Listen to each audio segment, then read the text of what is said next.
Since Gagas and Gurus, I came out with loose screws. I've been out of scruples. I say what I choose to. First day at a new school, I'm sharper than Ginsu. I'm smarter than 10. Use the Carters and M2 get bars if they tempt to. So Lord, I got issues. Big dogging on your piece and shih tzus. I only offend fools. You hate it and get screwed. I don't care cause I be somewhere tropical. Distant in water that's crystal with Hannah, Stacy, Portia, and Chris.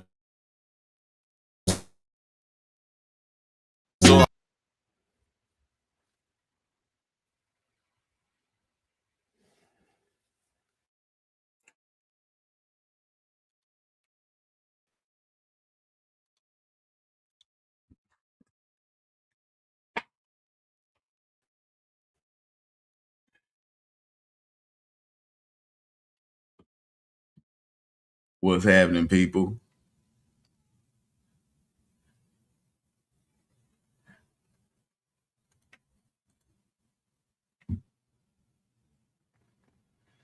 What's happening?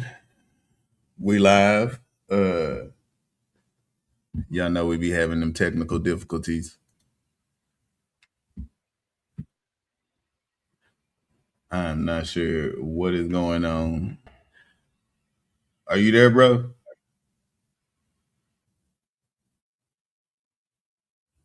Oh man.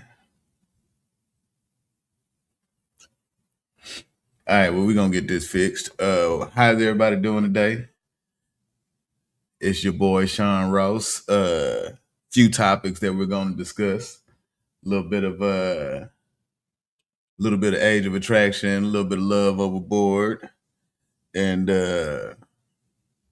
some stuff about Brandy that I don't even know about.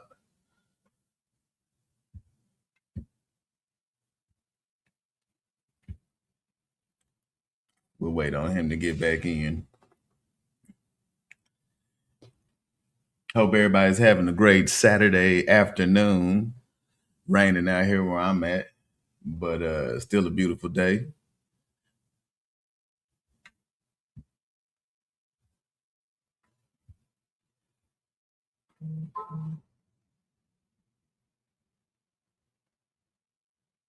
All right, looks like he had to restart his computer, so he should be back in shortly.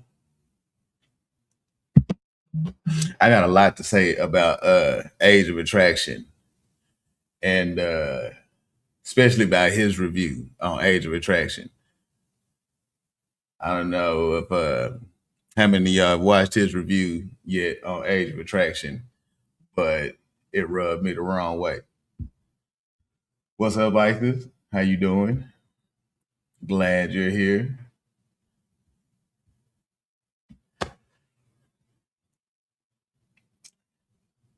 I'm ready too. I got a lot to say. Hopefully he'll be back in soon. He had to restart, so as soon as he gets back in here, we're gonna get started.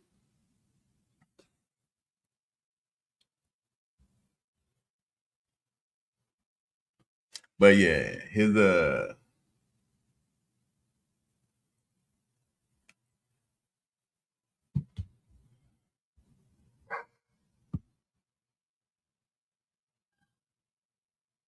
yeah, yeah, his review. I don't know if y'all watched Love Overboard either. That was actually a pretty good show. His review on hold on.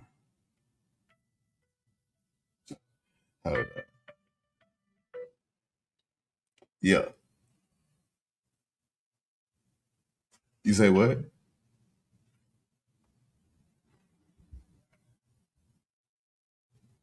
All right. We will be right back.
What's happening? What's happening? What's happening? You take that comment down. Yeah. We back. Yeah, so from now on, when we do lives, I'm gonna restart my system before we hop on, because this is now becoming a thing where every time we go live, my shit either freezes or just goes away altogether. So not trying to have that be a continual thing. But welcome to Same Difference. We are here now. And we got some shit to talk about. So we weren't going to talk about the whole Brandy situation at all, but it just kind of became a hot topic over the last couple of days, and I felt like it was appropriate because it doesn't really coincide with the age of attraction conversation, but it kind of does in some ways. So I feel like it's appropriate to kind of fit those two things in at the same time. But before we even start talking about Brandy, I got to be transparent. So I'm biased when it comes to Brandy. This was one of my crushes growing up. You know what I'm saying? Like Brandy was one of them ones. Like Brandy, Aaliyah. You know what I'm saying? Like she was one of them ones. So I do have a bit of a bias when it comes to Brandy. I don't really see things equally when Brandy's involved. Brandy is just like that. So you know what I'm saying? I just let y'all know there's a bias up front. But even with that bias in place, man, this is kind of an obvious situation. So if you don't know what we're talking about, you can bring up the photo now. So Brandy recently released her memoirs, and it's called Phases. And I'm just going to read a little excerpt right here from what she wrote. The shame ends here. The silence ends here, she adds, coming to terms with the feeling that she was manipulated into and throughout the relationship. And this is, of course, in reference to her relationship with Wanye Morris of Boyz II Men back when she was a teenager. She continues to say, I was not a fast girl with a crush. I was not a dramatic teenager who couldn't handle rejection. I was not an unstable, obsessive friend. I was a obsessive fan. Sorry. I was a child, and he was an adult, and it's time that the world understood the difference. So, of course, this is in reference to the rumored at the times, and I think it was confirmed back then that they were dating when we were coming up, and this was all happening.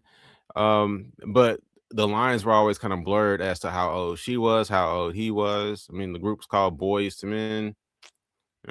Kind of leaves in a little ambiguity. I don't know how deeply people looked into his age back then, but a lot of shit was being overlooked back then. The whole R. Kelly Aaliyah situation also going on. But so she's referring here to the relationship in the sense that feeling now, looking back on it, like she was manipulated throughout the relationship because she was a child. Technically, she wasn't old enough to make those kind of decisions, and she definitely wasn't old enough to be in a relationship with an adult, man. At the time, Wanye is around 22, she's 16. I think when they met, she was 15 and he was 21. So meet at 15, 21, start dating at 16, 22. Shady as hell, right? So yeah. So what I want to do is pull up a video here from, this is the last time Wanye spoke about this directly. And I want to pull up the video of what he said about it most recently. I don't know how long ago this was, but I feel like it was a few years. But let's pull up the Wanye video for me real quick. Her mother and reached out to. Let's go back. Brandy and I were friends in the beginning. Okay, so first of all, there was a very zesty at the beginning that that's how he did always talk. A very zesty smack at the beginning of that statement. But Brandy and I were friends, is what he's saying. Sean. Yeah. You and I both have 16-year-old daughters, right? Yep. You've had how many this is your what 16-year-old daughter? How many times have you been through this age with the daughter? This is my third 16-year-old daughter. Your third 16-year-old daughter. Okay, so my first, right? She actually turned 17 next week. Okay, yeah. So mine turned 17 in May, right? So we each have a 16-year-old daughter. Does your 16-year-old daughter have any of your any of your daughters at the point when they were 16 have a 22-year-old adult male friend? No. Okay. How would you feel about a 22-year-old man wanting to be friends with your 16-year-old daughter?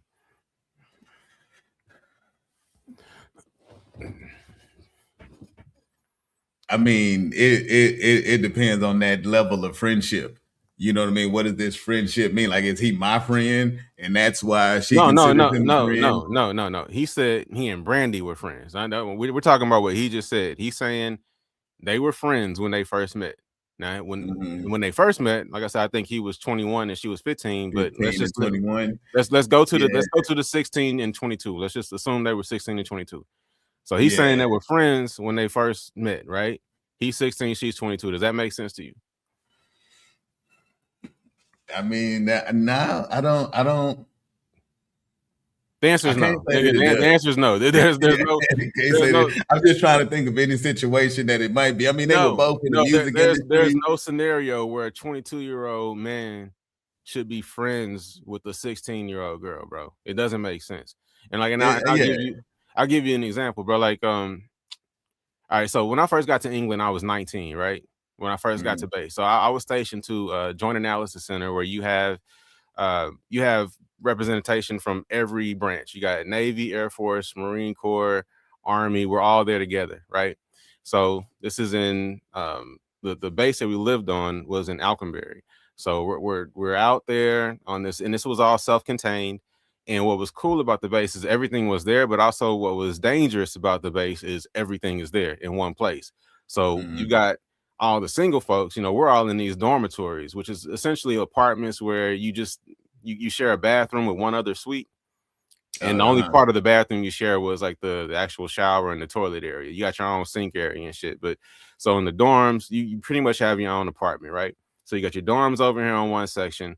On another section of the base, you've got like the base housing. That's where all the families are. So anybody that has a wife and kids and they're stationed there, they're over there. And then you've also got like your store, you've got your gym, there's a high school on base, church, like everything's on base, right? Yeah. So when I got there, like there was a known couple of girls there who were high school students, right? So I think they were daughters of like officers, right? But they went to school on the base. I don't recall what grade they were in. I feel like they could have been seniors, but honestly, I don't know. Because once I found out, like, okay, these are high school girls, and I think their fathers are officers or whatever, but they were known for like hanging around the dorms. Like they were known for like trying to be around like the dudes right on the base, right? Yeah. And it was also known that, they had been with a few of the guys on base. So once I found out who these girls were and like what they were known for, I actively avoided them, nigga. I'm 19 years old, right? So like I was just in high school the prior year. Like I'm not years removed from high school. I'm 19.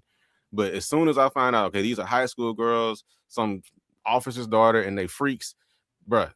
If I ever saw them in my vicinity, I would go the other way. If I saw them coming, I went the other way, right? I was never in a room with them. I didn't want to be anywhere near them, bro. And I'm 19 at the time. But that's how paranoid I was about being around like high school girl. It was just a whole like thing, you know what I mean? So I can't imagine like at 22 saying that a 16-year-old girl is my friend. And obviously they were more than friends, but he's saying that to kind of soften the blow of everything else he's getting ready to say. But just to break down the nonsense of it all, nigga, like a 22-year-old saying that you're friends with the 16-year-old, that's a problem number one. It doesn't make sense. And then go ahead. I was gonna say, what about a senior talking to a freshman? Talking about a high school senior talking about a freshman in college? No, talking to a freshman in high school. That 4-year difference. I mean, that's a significant 4-year difference. I think that's why they started, like in some schools, making the 9th grade center a separate facility altogether, because that's really like, how old are you when you're a freshman? Like 14? 14. Like 14, yeah. That's pretty young to be talking to somebody that's 18. You know what I mean? I did, and I was asking because, like, I had a homeboy when I went to high school with, and he was dating a freshman, and they continued to date after he graduated. He went on to the military. So at some point, you know, they would have been, I guess, 22 and 18 or 22, 17, somewhere around there. And I don't know, it wasn't weird because they had been dating for years. Yeah, I You mean, know what I mean? It's a gray line, I think, bro. Like, I think at the same time, though, it's still kind of weird, like for a senior and a freshman. It is, like, honestly, just because typically as a senior, you don't really too much want to fuck with the freshman. You know what I'm saying? Like, you really, you ain't really trying to associate with them at all. I mean, I don't know, because like, I don't know. I know well into my, I don't know, 21, 22, I was still talking to, you know, high school girls, not freshmen and shit, but I was talking to some girls that were still in high school. Yeah, I mean, so I don't know. I mean, you know, it's a, like, if I'm 21 and there's a 3-year age gap, so I'm 21 and they're, you know, 18, 17. I don't know. I know I did it, but it didn't feel wrong at the time. So I don't know. I get what you're saying in a way, kind of like being that you're not that far removed from that age group. And I liken it to this though. I just think it's like this, bro. So, you know, I was when I first came back to Texas, you know, when I left San Diego, when I first came back to Texas, I was a youth minister, right? And this is back when, you know, I was still going to church and shit. So when I first came back to Texas, I was a youth minister. So I was cool with all the youth in the church because I was dealing with all the youth in the church, right? But I didn't call any of them friends. You know, whenever I would reference the kids at the church, I would say the kids. You know what I'm saying? Like, there was a clear separation in that relationship. You know, the way I referred to them, the way I dealt with them, even though we were cool because I was young enough to relate, I still recognized that there was a developmental difference between me and them to where the relationship needed to be defined. You know what I mean? So I just think it's generally weird for a 22-year-old man to say he's friends with a 16-year-old girl, right? Because friends like that's like, so if you're trying to say it's platonic a bit, because that's what he's trying to say. It started off platonic. We were just friends. Like, what does friendship come from? Like, some sort of commonality. Okay, they're both in the music industry, but that age gap doesn't lend you typically to making friends with someone like that. If you're speaking of a situation where, like, it was maybe a girl, like someone who was a sophomore when you were a senior and y'all knew each other, kept in touch after you graduated and started dating or whatever, people can look at it whatever, but I can understand that a little bit. But meeting a 16-year-old girl, or meeting a 15, because I still like, I think she was 15 when they first met, or at least when she first broke into the industry. I know she was 15, right? So meeting a 15-year-old girl that you don't know as a grown man who's been out of high school now for a few years and saying that's my friend, that's weird. You know what I'm saying? Because I don't know where the friendship develops from. Like, how much do y'all have? Y'all talking about football? Like, what is the friendship? You know what I mean? So I just, that's why I say, like, a 22-year-old man couldn't be friends with my daughter, nigga. Y'all ain't got nothing in common, and you shouldn't want to associate with her, bro. She's 16. You know what I mean? Hold on, what we got? I want to pay attention to the chat. This is kind of an interesting. That's what I've been doing. I've been throwing up some stuff here and there. All right. So Jimmy Benjamin says 22-year-olds should know better, but at 16, I knew not to be dating no grown ass adult. Yeah. You speaking as a father of a 22-year-old of a daughter. I want to know how you were at 22. Who, me or Sean? I mean, that's what I was just talking about. Like I said, and in my early 20s and stuff, I was still talking to younger females. Yeah. So I got married. I mean, that, you know, that's why I put up where'd it go?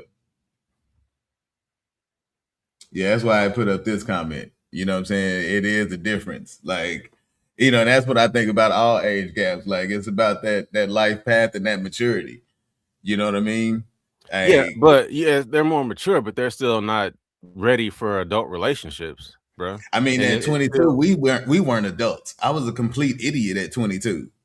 Yeah, but no. I was a complete idiot who had gotten married like super early. You know what I'm saying? That was stupid. Yeah, so that's why that shit didn't work. You know what I mean? Yeah. But yeah, I mean, I feel you.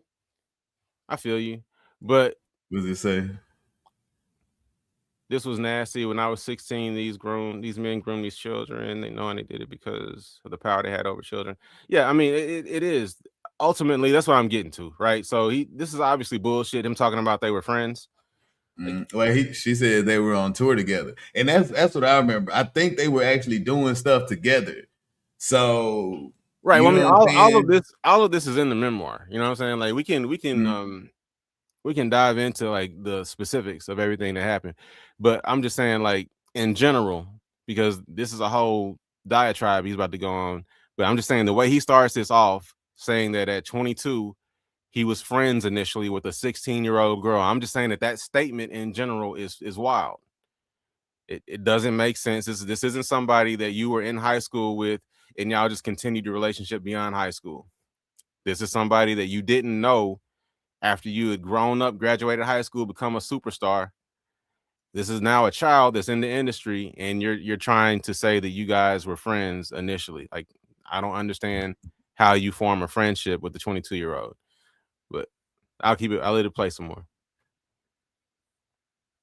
Her mother and reached out to me, as well as my manager reached out to Brandy, because Brandy was a big fan of mine. And I was like, wow, that's amazing, because this Okay, so that's more context, right? Introduced by the mother. That's another problem. Mm-hmm. And she's a big fan. So think about it now. Now, not only are we talking about a 16-year-old girl, so you have all this advantage over her as far as age is concerned, but she's also a fan, a 16-year-old fan. Now, we talked about this before. Like, I don't fan out over nobody, honestly. You know what I'm saying? Like, I can meet anybody pretty much and be cool. But one time I did kind of fan out, I ain't gonna lie, was the time I met Emmitt Smith, right? So growing up in Dallas, I grew up a Cowboy fan in the 90s. Ever since I realized that Jerry Jones is only here to serve himself and doesn't really care about winning unless he wins a specific way, I said, fuck the Cowboys. I ain't been fucking with them since. That was years ago. But growing up, I was a fan of the Cowboys. And so Emmitt Smith was that nigga. You know what I mean? All-time leading rusher. One time I saw Emmitt at church at the Potter's house, and years ago. It was crazy. I saw Emmitt at church at the Potter's house. It was after service. I walk up to him. He's having a whole conversation with somebody. So I'm already like, me, like I don't like bothering people, number one. I definitely don't like bothering nobody in the sense like I'm here to express my fandom to you, sir. Like, you know what I'm saying? Like I ain't on no slurp shit, you know what I mean? But I was like, fuck, it's Emmitt Smith, man. Like I gotta go say hi to Emmitt Smith, you know what I mean? So he's having a whole conversation and it's going on and on and on and on. And honestly, it was kind of rude. I kind of interrupted the conversation. Like, I was like, hey, I'm sorry, I mean to interrupt the conversation, man, but I just want to shake your hand. You know what I'm saying? I grew up watching you, blah, blah, blah. He obliged, shook my hand, and went back to his conversation. I walked out. But I kind of like, I don't really put myself in that position. But because it was Emmitt Smith, even as a grown man, I humbled myself in a sense just to say I shook Emmitt Smith's hand, right? So imagine a 16-year-old girl who's a fan of someone, and I imagine she, probably looked up to him the way I looked up to Emmitt, at the time, because growing up as a little boy, you want to play football, you want to play sports. So I'm thinking I want to go to the league. So Emmitt was like a true hero of mine. You know what I mean? So being that Brandy is a singer, Wanya is a true hero of hers. One of the greatest singers ever, right? So not only does he have this age advantage, but he also has this advantage of being like a literal like star. You know what I mean? So that's going to add a whole other level of potential manipulation, power, control. It's just a serious imbalance.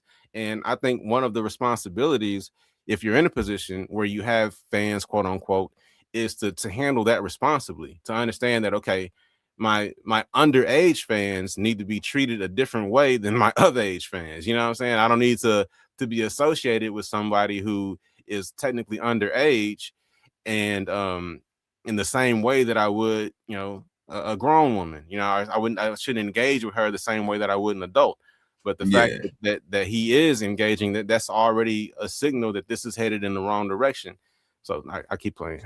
I mean, okay. No, go ahead. Say what you got. I mean, I'm just saying, and if I don't know, it's it could happen that way. You know what I'm saying? They're on tour, they're doing music together. Yeah, she's a fan and all that, but you know, if he was truly just trying to be her friend, Nigga, but no, okay, bro. Again, let's think about your daughter. All right, let's think about your 16-year-old daughter. Yeah, if my daughter, let's say she had a music career right now, who's I don't know anybody that's 22 and sings. I don't either. But you know what I'm saying? If she, I don't know, I wouldn't. I don't think I'd be that mad unless he's using that power to manipulate her. You know what I'm saying? Like if he's not using, So you wouldn't be that mad at what?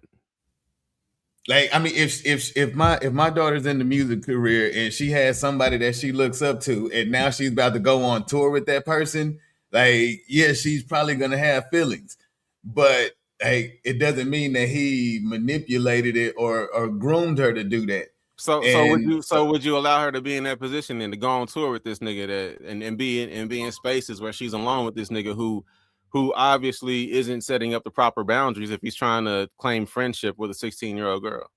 I mean, I don't know. I talked to my daughters, so they would tell me what's going on, and I mean, if I don't know, I'd have to see the dynamic. You know what I'm saying? Because I understand what you mean about using that power as a manipulation tactic, but if he's respectful and purely handling business, even though my 16-year-old daughter is pushing up on him, like, you know what I'm saying? I don't know that I'll be that mad. Okay, but that's not the case. So we're not talking about you're imagining a fake scenario, because I feel like that scenario typically doesn't exist.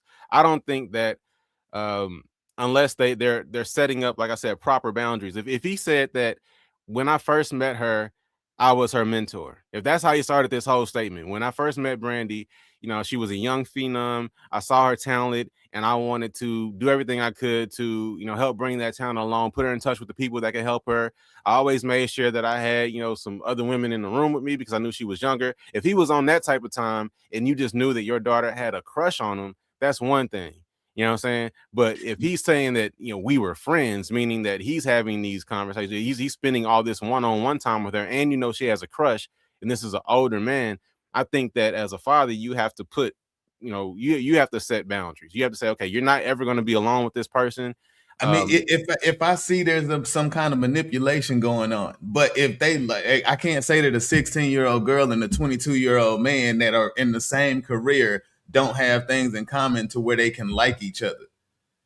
You know what I'm saying? Okay, yeah, fine. They can like each other. Like, he can appreciate her talent. He can like her as a person. Like, I can like, some young lady I see that's doing good things in the world, and I can like them. But for me to say that we're friends and our friendship just buttered into this romantic connection, like that's not how that shit works, bro. Like,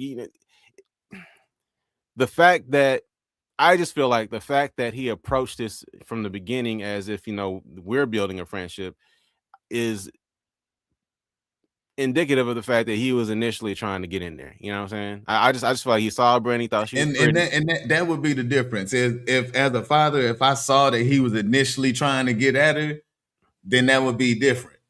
But if it's like, I can't say that they wouldn't be friends. That's my thing. Like, I can believe the friend thing.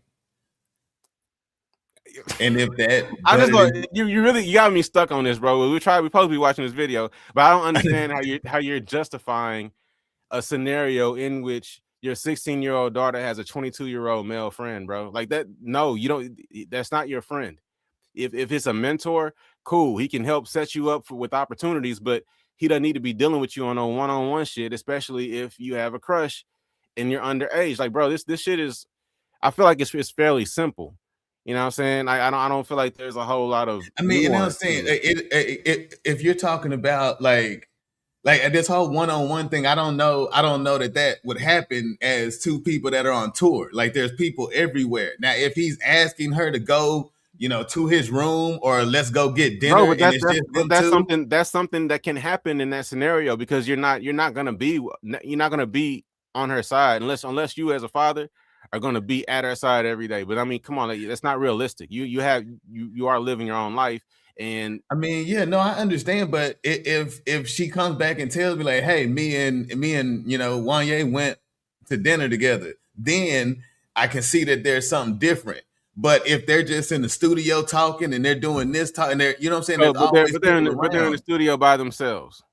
They wouldn't be. There's engineers, there's all kinds of people. Like Boys to Men nigga, and Brandy no, bro, wouldn't have been in you can be in a studio by yourself, especially once you know what the fuck you doing. He ain't no damn engineer. He ain't making beats. He is a singer. There's other people in there. Bro, he ain't got to be a fucking. Neither one of us have taken the training to be classified as engineers, but either one of us could go. Both of us can go in the studio and do enough.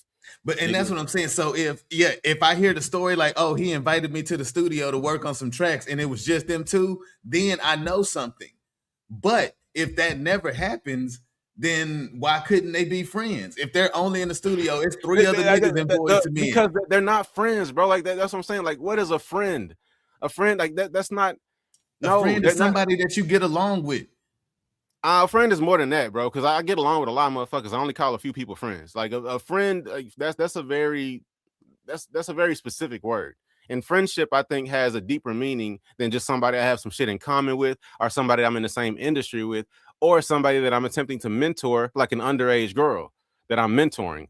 I would classify that as a different type of relationship other than a friendship. I don't see how at 22 you're making friends with 16-year-old girls. It's just in a work dynamic. I mean, you know what I'm saying? You have coworkers, but then you have coworkers that turn into friends because you talk to these people. And you have coworkers coworkers that you're trying to fuck too.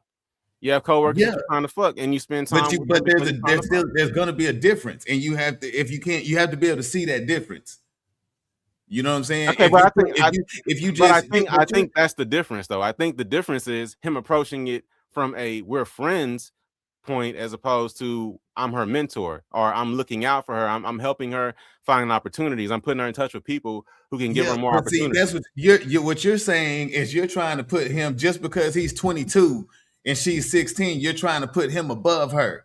If he saw them as equals, that would make it a friend, not a mentor. That's the problem if he sees a 16-year-old as an equal, bro, because at 22, I didn't see 16-year-olds as equals, nigga. You might not have met no mature girls.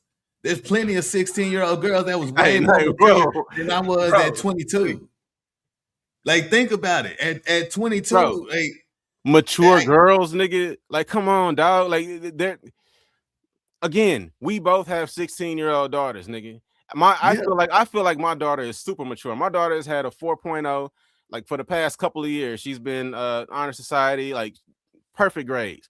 My daughter is the type. If her clothes are washed, you ain't gotta tell her shit. She'll go get them herself, put them up herself. You know what I'm saying? Like she does her work on her own. She's the type like she'll finish her work at school before she comes home. My daughter is extremely responsible and mature in my mind, right? Yeah. I still don't think she's mature enough to have a friendship with a 21, 22-year-old man, bro. Like, regardless of how advanced she is or how intelligent she is, she's still a 16-year-old girl. So I'm not gonna trust a 22-year-old man. Yeah, and that's just you projecting on that 22-year-old man. No, that's me protecting my fucking daughter, nigga. If he doesn't have ill intention, that's me protecting my daughter. I ain't got time to worry about whether or not I know whether this man's intentions are pure or not. I have to protect my child. I feel like letting a 22-year-old man in her vicinity talking about he's a fucking friend is me not being a good goddamn father, bro. That's wrong. That's wrong because if it is a mentor, I'm about to end this, bro. What the fuck do you mean that's wrong, nigga? How is that wrong? Look at how many missed opportunities. Like, what if Brandy? If you felt like that, Brandy wouldn't be who Brandy was already on, nigga. Brandy was already on, nigga. This nigga didn't make Brandy. Older men, nigga. Huh? Because of the older men that she was in the vicinity to, it wasn't no 16-year-old girl that owned the damn studio or that owned the damn her mother was a manager. Her father was there, like her parents managed her career. There. You can't just not trust men and not let her around men. Bro, let's be realistic. I'm not saying she can't be around men. Of course she's gonna be around men. You can't be in any industry and not be around men. But the level you're the only one assuming that they were alone. The level at which you're around them can be managed, and it should be managed. If you're gonna allow an older man to have a significant influence on your daughter's career, and she's still underage, I feel like there need to be like barriers and parameters put around that relationship. Like, okay, if you're gonna spend time with one, there always has to be somebody else in the room, no exception. Until you are maybe they did that. Obviously not, nigga. Obviously not. Because the things that he talked about doing with her, and we're gonna get to it. The things he talked about doing with her, I doubt somebody else was in the room when they did the shit. Okay, but does that mean that it can't be done? That what can't be done? Like, hey. Okay, nigga. All right. If Jesus wanted to be friends with my daughter, I'd be cool with that, nigga. But other than that, no, nigga. I'm not trusting nobody but Jesus. Just how you said you was the youth minister. Like, I'm pretty sure you. And I didn't. But what did I say though, nigga? What did I say? I didn't have no fucking friendship. Yeah, you set those boundaries. You know what I'm saying? Yes, so nigga. So a nigga that's not gonna set those boundaries can't be around my child, because you can't be around my child talking about you her friend if you're 22. If you say so, nigga. If I say so. I'm just saying there's ways that it can happen. Right. I'm pressing play, nigga. I'm pressing play. Young lady was pretty cool. Now I was young at the time. I wasn't 30 nothing. You know what I'm saying? So don't get it twisted. Hold on one second. Can we keep it down? Because I can't have. All right. So what happened is we actually, she became kind of like my little protege. You know what I mean? I'm the one that introduced her to Vita Spears and Ralph Fuqua. They came to us to actually do a TV show on the UPN network. And I said, well, Brandy's down the hallway, and, she's basically, she was on the theater show. Okay, cool. Introduced her to that. The show came to fruition. My mom and I wrote the theme song to the Brandy show. So Brandy and I were really, really close. Once she turned of age, we had been hanging around each other so much. We've been hanging around each other so much that there became to be some sort of connection, an intimate connection. That's called grooming. That's not what grooming is, nigga. That's literally what it is, nigga.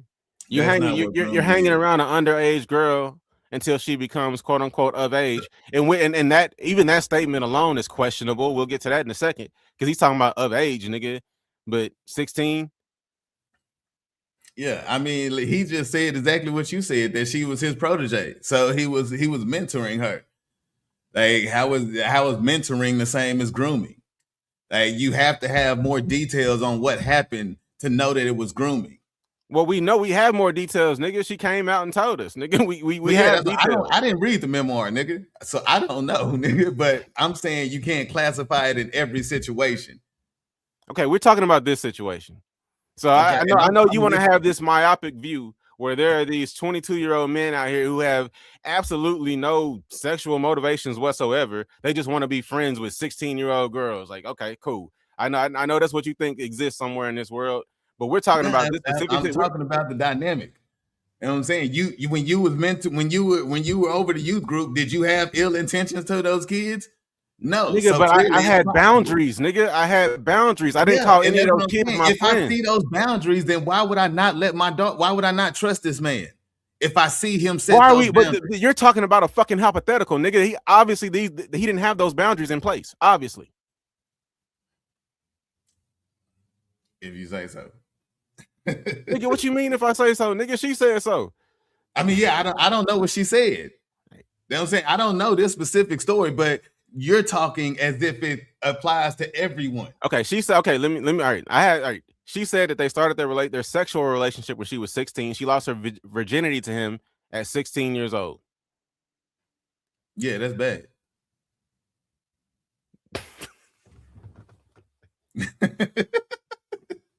Hey, that's not grooming. Like, they was already doing it, nigga.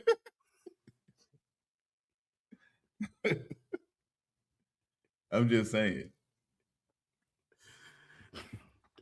So that's what you end up saying in the end, nigga. After you allow, because you want to be benevolent and assume that this nigga is just here to help, and then find out later there's some fuck shit. I would have known if he was setting those boundaries from the beginning. All right. That's what I'm saying. I don't know this story. So like you just asking me about a 16 and a 22-year-old, there's a million situations that it can be okay. That's what I'm saying. So with this situation, clearly it wasn't if she was sleeping or if they were sleeping together when she was 16. Like clearly he didn't have those boundaries set. But you can't apply that to every 16 and 22-year-old in the world, nigga. All right, let's press play. Actually fell in love. Now, we were young. That's what happens. You're young and you fall in love. You know what I'm saying? Especially when you have the ability to be around somebody a lot, you begin to know things about them. You know what I mean? And they know things about you. Now, when you're young, you make decisions based on your youth. You know what I'm saying? You don't make decisions, moral decisions that put you in a whole position where you know that this is what's going to be for the rest of your life. You're learning through everything. And Brandy and I learned through a lot. When it came time for Brandy to go on her prom, she was my girlfriend. Kobe Bryant was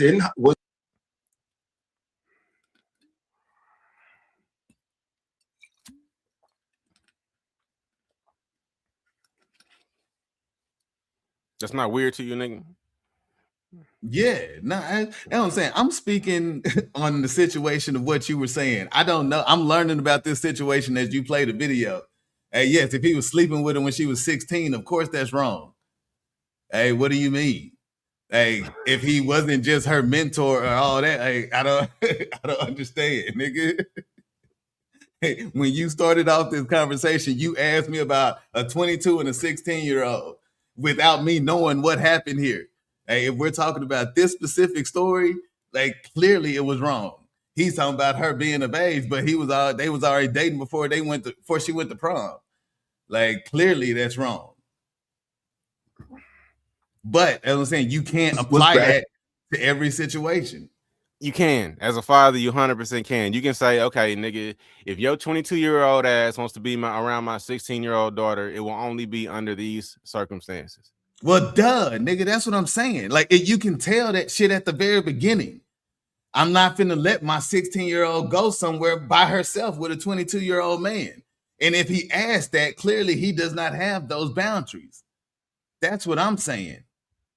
But like you said, if there's a 22-year-old man that runs the damn youth group at the church, am I supposed to be like, no, my 16-year-old daughter can't go to there because it's a 22-year-old man that run it? Nigga, that's not what I said, nigga.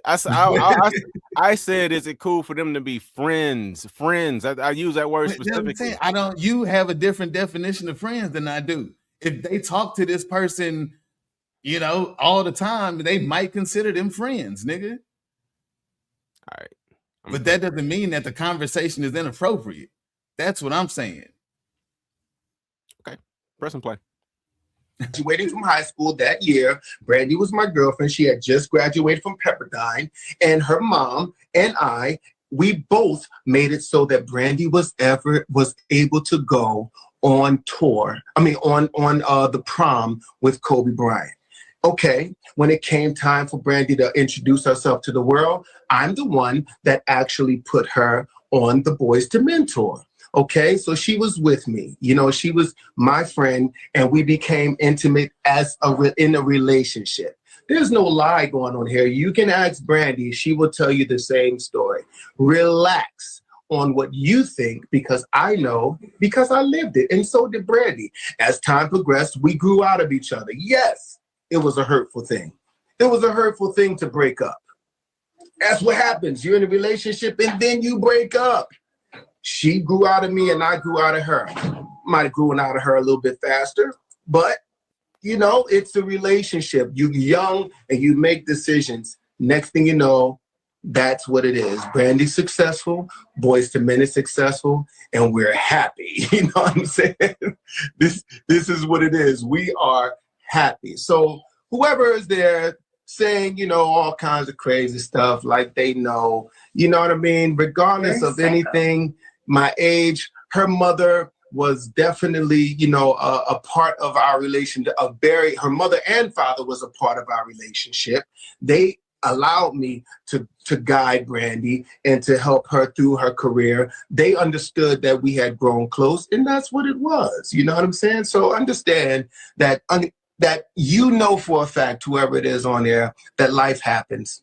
That's just what it is. So now you have your answer and you have your understanding. If you care to listen, you care to believe it, I don't care. Nah, now that I'm saying, if they were dating and you're saying things like you put her on and stuff like that, like those are signs of grooming. You know what I'm saying? Like if he's trying to take control of her career while dating her and she's under, like that's all the recipe for grooming. And the more the video went on, the crazier that shit got. Like he was digging himself a complete hole. Hey, I mean, even the people in the comments going on the video, you could tell that there wasn't nobody believing that shit. So here's the thing, though, bro. Like because I want to make sure you understand the point I was trying to make. I think there is a level of responsibility, obviously, that the parents have in this equation, because he was, in the end there, he was trying to kind of put it on the parents, like, they knew, like they knew we were close, and I think that implies and probably means that they knew, more, that they knew that this was like a romantic relationship probably long before, you know what I mean? Yeah, some parents are trash like that.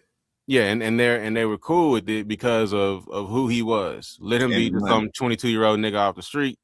It ain't going down, but because it's Wanye Morris and there's money attached to this, then they're allowing it. So in a way, if that's the case, then they kind of pimped her out. You know what I mean? That's also a form of grooming. Yeah. But what I'm saying is, if we're talking about parents who would allow that relationship, then that's the kind of the point. You know what I'm saying? Like they were the type of parents who would allow that relationship to develop. I'm the type of parent who will fuck up your career before I allow that relationship to develop. Yeah. Because it's more important to me that you don't get touched by a 22-year-old man than that you become a fucking superstar. You know what I mean? So I think, and that's the point I was trying to make, bro. Like,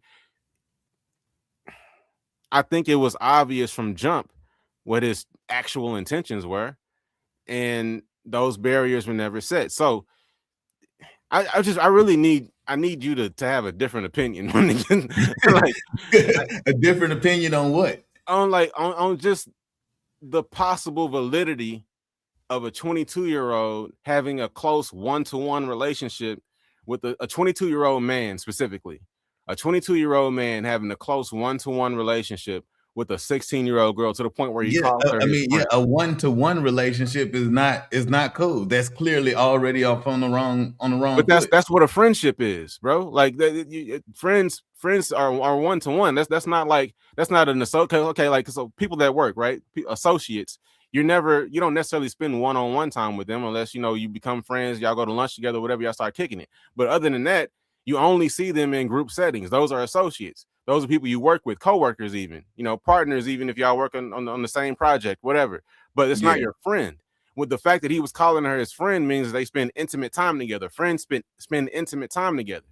You know what I mean? So that's what I was trying to clarify, bro. Like that there's no scenario in which a 22-year-old man should be calling a 16-year-old girl his friend. That's what I need you to agree with me on.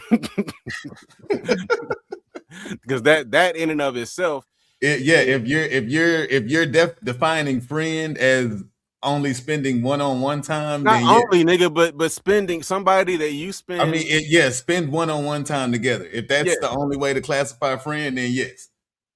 I don't classify. I have hella friends that I've never spent one-on-one time with. It's always been a group setting, but I still consider them my friend. I mean, even my wife's friends. I've never spent time with my wife's friends one-on-one, but they're still my friends. Those people I'm cool with. Well, I say they're my friends. So that but on your definition of only spending one-on-one time with, then that's wrong. All right. But as I said, if my daughter goes to the studio with some boy group and she considers all four of them her friend, I'm not finna be mad. All right, you can put up the next clip. So that was Wanye talking about it most recently, right? Or that was the most recent time that he addressed it. The clip that we're gonna play next is from years ago. I don't remember what year. I feel like they were in their late 30s, early 40s when this next clip came out. Okay. So about what, 10 years ago? Something like that, yeah. On the maybe more, because I think any like 54 or some shit, 52, 54. Oh shit. Really? Yeah, so this might have been like 15 years ago. Okay. But do you see the media there? Yeah. Yeah. Oh yeah, you can go ahead and add it. Were you the only one that was ever involved with a celebrity? All right. So this is them asking him And you had a celebrity relationship. about the relationship with Brandy, specifically however many years ago. Were you the only one that was ever involved with a celebrity? Who was he dating? Wanye was banging Brandy. Brandy. He left you lonely, brokenhearted. No, I didn't actually leave alone. He was teaching Reggae how to do videos. You taught Reggae how to do the segment. That's why they called you Squirt. That's what I was thinking. That's why you Squirt. I mean, Brandy even said in her behind the music that you broke her heart because you fell in love with somebody else. I mean, you only fall in love with somebody. You only fall out of love with somebody else if somebody makes you fall out of love. Mm-hmm. You know, so if that was the situation, if that's what she said, then that's political. I like that. I can't contest to her view about it. I can just only live by my view. Revolt, revolt. They were saying she was really young when y'all dated. Yeah, she was. Not that young. Not jailbait. No, that's what I'm saying. Hold on, but you know that's why. But that's why I stopped it. Hold on, but that's why I stopped it and said that she wasn't that young because I don't want y'all to think Boys II Men was no. She said she was. I was young too. She said she was 15 and she had to keep it a secret because she was so young. See, we did the thing. We did the thing when she was like 16, 17, around that time. You know. So you were still a boy too. You I wasn't old. You I wasn't wasn't like yet. 38 years old, nothing like that. I was old enough to. She was old enough to get it. Okay. That's wild. That's a 40-year-old nigga saying she was old enough to get it. Talking about. I mean, like I said, the 22 to. I said, I know I was with some 17, 18 at 22, 21. So I don't know. I can't really put myself back into those shoes. I mean, but the thing about it, bro, like at that age, it's so close, right? So yeah, 18, like that, 18, 22, you're so close in age. And there's so much, I feel like there's so much advancement. Like you were talking about the difference between a high school freshman and a high school senior. And the reason why I feel like they started making the 9th grade center a whole separate building, because there's a big difference between 14 and 18. I think there's a big difference, bro. I just think that they're, even in those couple of years from 16 to 18, you do so much growing. And that's why, like, that's like the last 4 years of true childhood, you know what I'm saying? Where everything is, everything is taken care of. But you do so much growing. Responsibility, you do something, and bro, like, you witnessed it. I'm witnessing it. Like, you see what teenagers go to, the evolution of a teenager, nigga. Like from 1 year to another, they become different people. Nigga, there's a lot of growth that happens in those years. So those years matter. The older we get, the less it matters, right? So there isn't as much difference between a 35-year-old and a 45-year-old. There's less difference between a 35-year-old and a 45-year-old than, in my opinion, than there is between a 15-year-old and a 20-year-old. You know what I'm saying? There's way less difference, nigga. You know what I'm saying? Yeah, now the 16 to 22 is crazy. That's just a bit much. Like at 22, 15 and 16 is wild. You know what I mean? Yeah. So, I mean, thinking about it like that, you know what I'm saying? All right. But was it legal in the state y'all was in? I mean, we was always in different states. We was on tour. They had a nomad relationship. You know what I'm saying? We just, we didn't do it in the states that it was legal. It was illegal in. Nice. Got you. Oh my gosh. Political. No. It was, you know what I mean? It was a time. It was a relationship. It grew and it ungrew. Is that admitting to like trafficking a minor, nigga? For sexual purpose? I'm just saying, like it was legal in different states. Yeah. So he's saying that while they were on tour, nigga, you know what I'm saying? Like we going different states. They was that's crazy. You know what I'm saying? That's just a bad situation all around. And should have been stopped a long time ago. Especially knowing that she was a fan and stuff. But I want to address this. So then how can they be friends at 16 and 22? Like, that's, like I said, that's under my I have daughters that, they call anybody they meet the very first time they friend. So I don't have that a deep of a meaning as he does about what friends are. It's just a word to me. So, you know what I'm saying? If like not talking about one-on-one time, I mean, even in this generation that we're in with gaming, you know what I'm saying? My daughters play Call of Duty. They play Fortnite. Like there's all kinds of ages on there. And, I know their friends range from a wide group, you know what I'm saying? But they don't know these people. They don't talk to them other than on the game. So, I don't know, how bad that can be, but if they loosely use the word friend, I'm not going to look too much into it. You know what I mean? Which the ones that my 16-year-old daughter calls friends are the ones that she talks to off her line, which are, people that are all around her age. So, I mean, I actually don't even know if she has anybody that's in their 20s that she plays games with, but she's not going and hanging out with 22.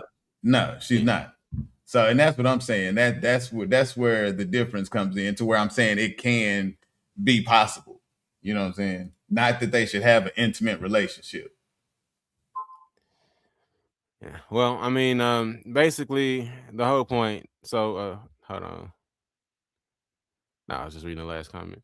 So basically the whole point, she came up with the memoir to basically take control of the narrative, because this is something that's been talked about over the years. This Breakfast Club interview is crazy. It's wild that didn't get the attention that it should have at the time. That everybody is kind of laughing along with this conversation, because it seems like there should be a lot of follow-up questions like, she was 16, nigga? You know he's like, I wasn't 38. Well, nigga, how old were you? You know what I'm saying? Like, I get that you weren't 38, but you notice he didn't say how old he actually was, because he knows there's something wrong with that. He didn't just say, I was 22, she was 16, like that shit's normal, because he knows that shit's not normal. Yeah. No, that whole room was out of line. He could have been checked a couple times, but and to reply to this comment, I do watch my kids. I'm usually the one that's playing games with them. So I'm there when they're online and playing games. I know about all their friends and stuff, but I do watch them just so she knows. All right, yeah, but so it's up, man. I don't know, if anything is going to come of this significant, but it's good that at least people are having the conversation now. Things like this, I'm sure there's still shit like that going on in the industry. So, hopefully somebody who sees this story is thinking like, maybe I shouldn't let my daughter kick in with this nigga, regardless of what, fame could come of it, because that shit's got to be going on right now, bro. I mean, that shit, it's a bunch of people that came out and said that's how it happened, and their parents just went along with it. You know what I'm saying? I don't see how that's, possible. Like, I'm definitely not finna pimp out one of my daughters to get money. You know what I'm saying? But at the same time, I'm not gonna stop them from dating who they want to. I can only give them advice. I don't want to force them to do anything. Well, to an extent though, right, nigga? Because you would stop them from trying to date an adult. I mean, yeah, if they're, I mean, yeah, I'm not gonna let them do anything illegal, nigga. Like, Okay. but you know, I have a 20-year-old daughter and a 23-year-old daughter, and I don't. All I do is give them advice.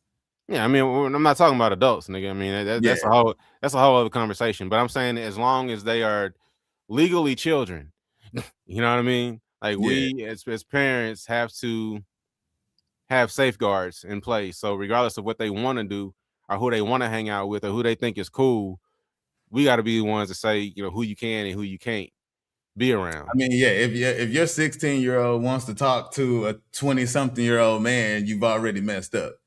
Like my daughters wouldn't even think about stuff like that. So, and I mean, I talk to them all the time. I mean, there's guys that they are famous that they find attractive. But it's different. It's different in this kind of scenario, as far as like, you know, the you've already messed up statement. I think because I don't think that Brandy necessarily. Maybe I don't know. You know, maybe there were 22-year-old dudes out there who she would have wanted to spend that kind of time with. But I think the fact that he was Wanye from Boys to Men had a lot to do with it, to where his age just didn't matter as much. He's Wanye from Boys to Men. Yeah.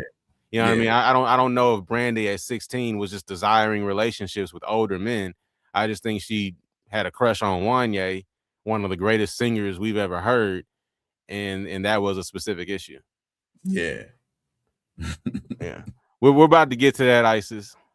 That's next up. So if you want to put that graphic up, we can pivot. We can pivot to the Jorge conversation. Let's put the graphic up first so I can explain how we got here. What graphic? Oh, I didn't. Oh shit, my bad. I forgot it got taken out when I got kicked out of here. I never added it back. My fault. Was this coming saying?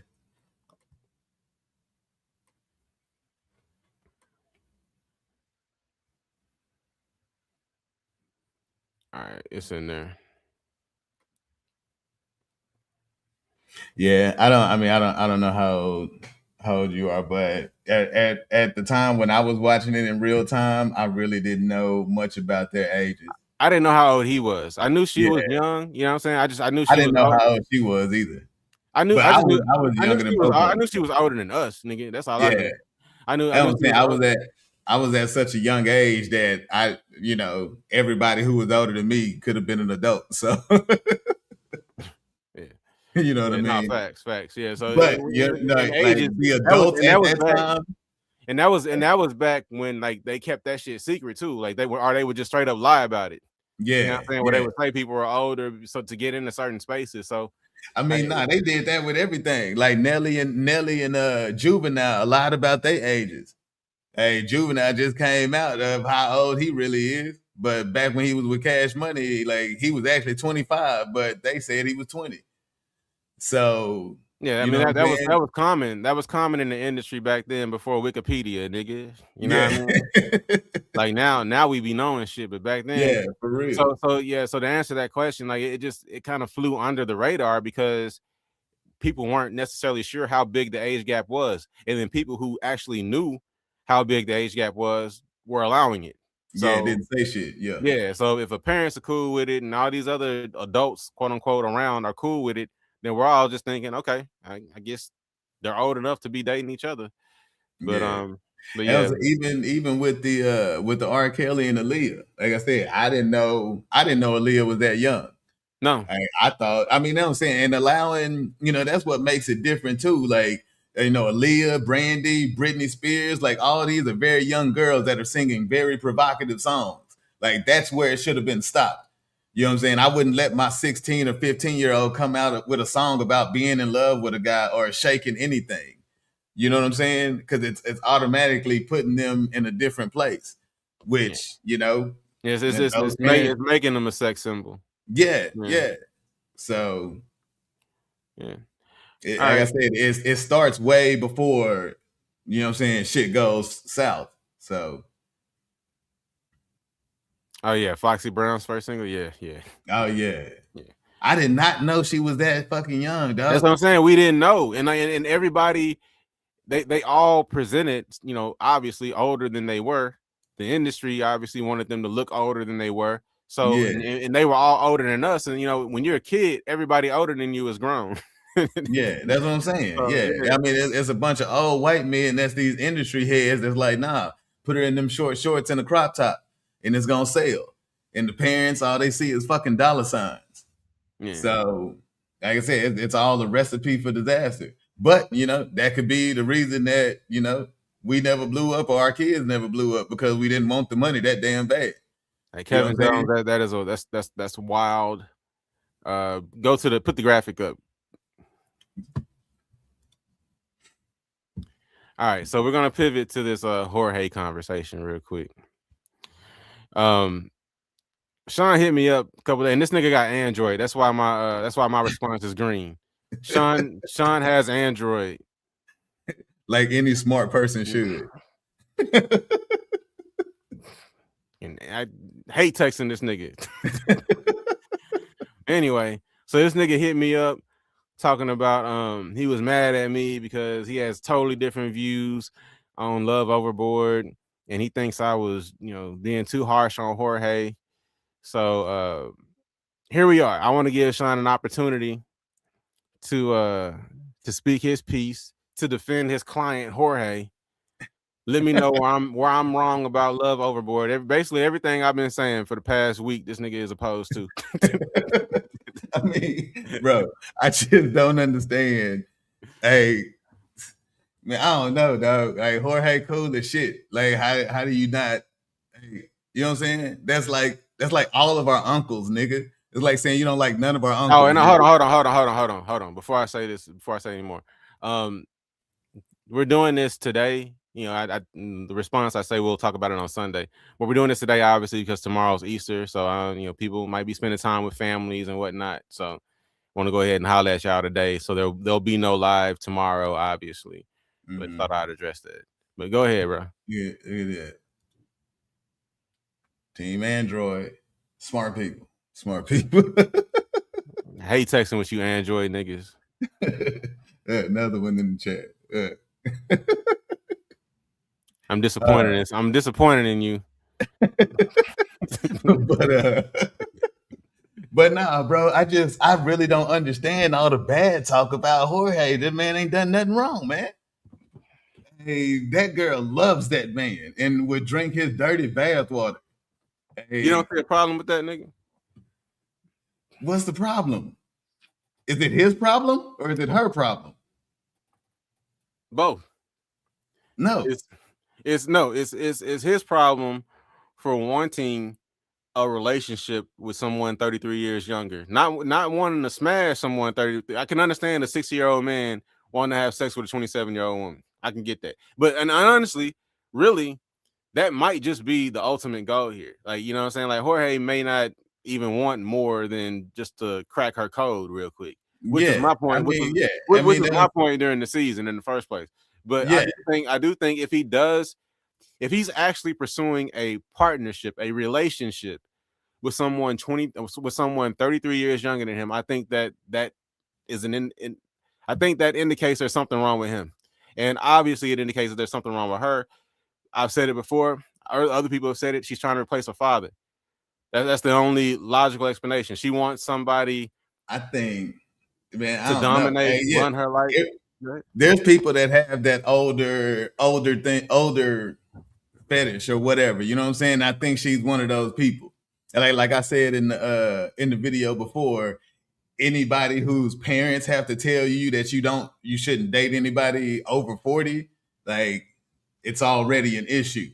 You know what I'm saying? And so she has that in her already. So seeing somebody like Jorge, she's uncontrollably attracted to him. You know what I'm saying? You can put me back up in a second. Just hold on a second. But yeah, I don't know. She like I said, if there is a problem, I would say it's on how infatuated she is with Jorge. I don't think Jorge has a problem just because he's attracted to her. I don't know if he actually wants a real relationship with her or if he's just trying to smash. But either way, I wouldn't put fault on him. I see, people said he lied and all this. Like, yeah, he might not be the most honest or the, most genuine dude, but he is truly himself. You can add me back. Oh, okay. I got you.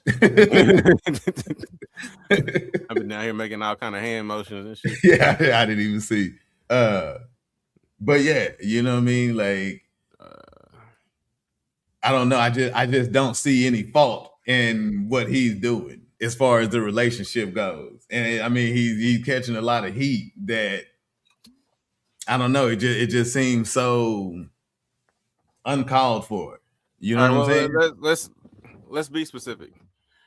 What did you have a problem with? What did I say specifically that you had a problem with?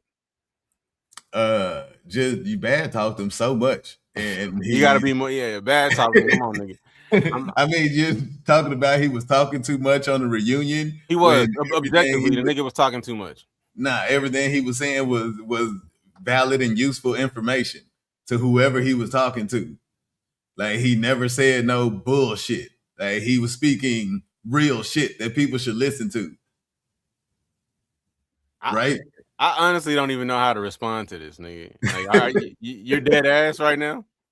Yeah, nigga. That's what I'm trying to ask you. So this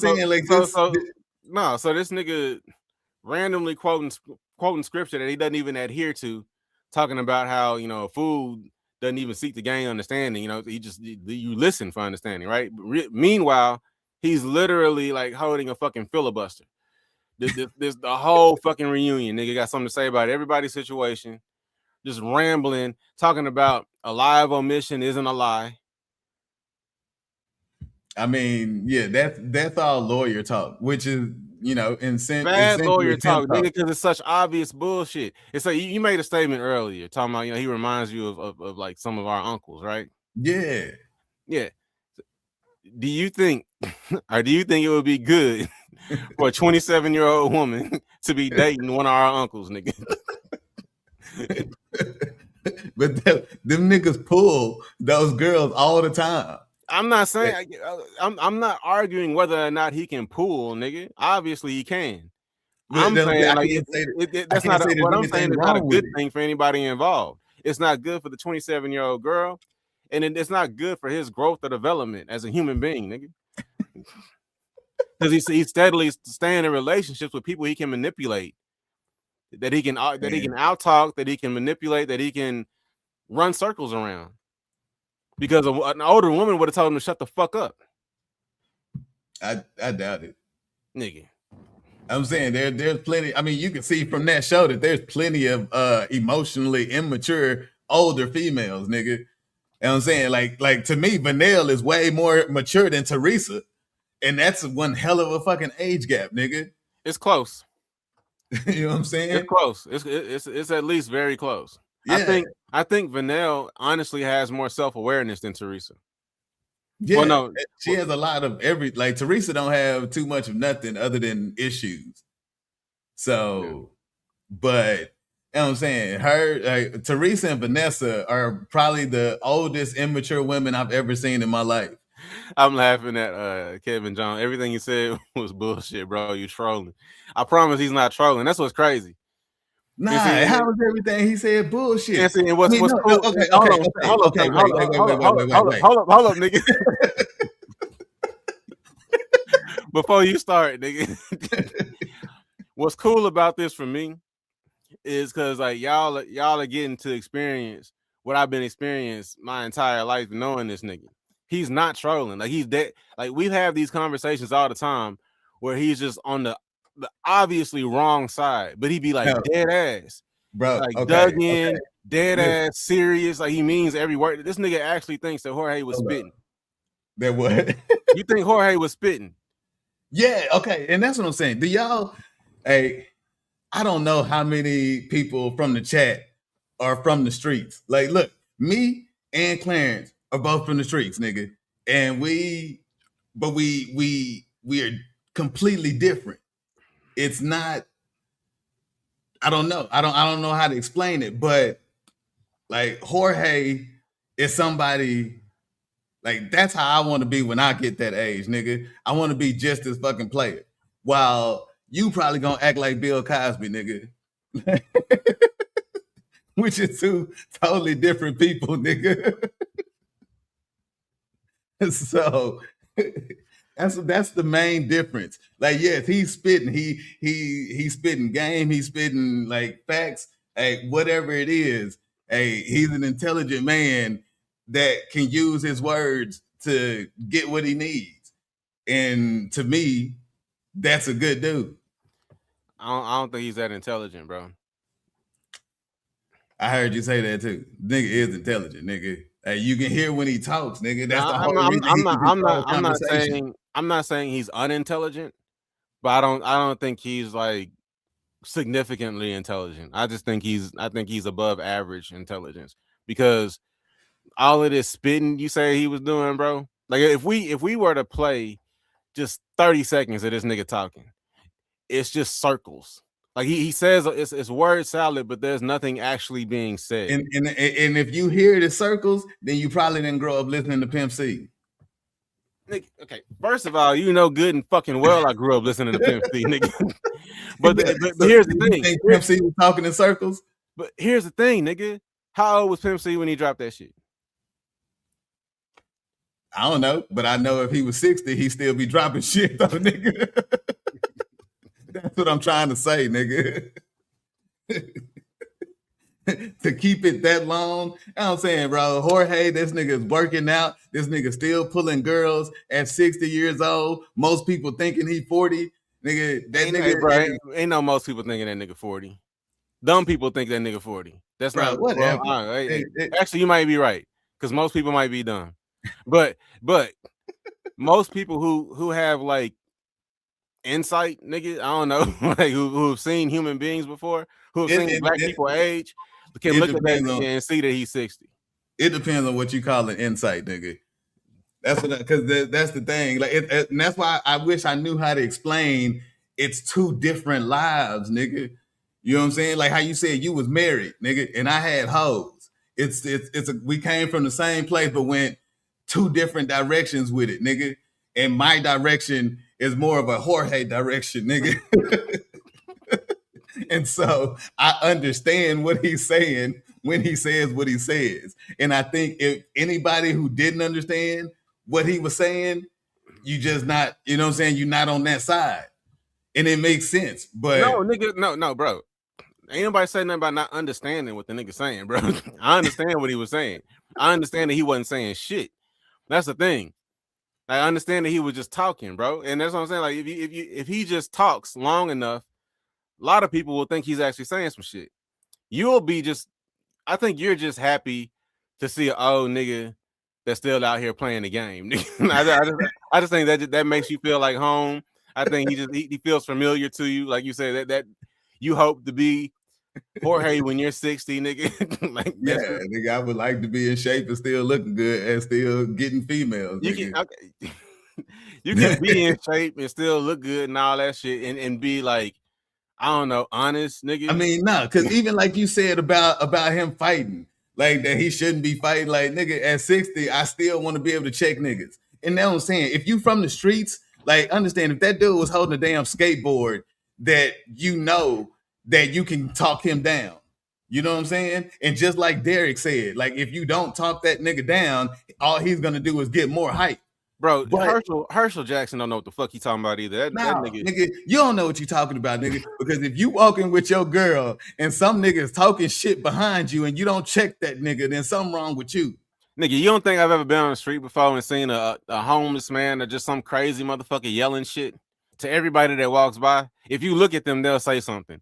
You're a fool if you say something back. Why am I gonna yell back at somebody who's obviously got issues? They're on the street yelling at random people. I'm not finna engage in conversation with this person unless they approach me in an aggressive manner. If it feels random to you, then it's random to you. But if the nigga says something specifically to me, I'm gonna specifically say something back. Okay, so let's walk through this, right? Because this is what I think happened. So you're walking down this downtown Dallas, nigga, right? Mm-hmm. You and your girl, you're walking downtown Dallas. You see a homeless man in the distance. yell at 3 other people as they walk by, right?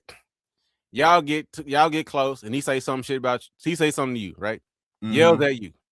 Now you've already seen this man. You know he's off. He probably on some kind of drugs, maybe drinking. He on the street. Things ain't going well in his life, nigga. You know what I'm saying? He obviously got issues. He yells some random shit at you. You can't just walk by. You can't just keep moving. You can't just keep it pushing. You gotta say something to him. I'm sure I could if I wanted to, but I'm gonna make his day a lot worse. If he disrespects me as I walk by, I'm gonna make his day worse.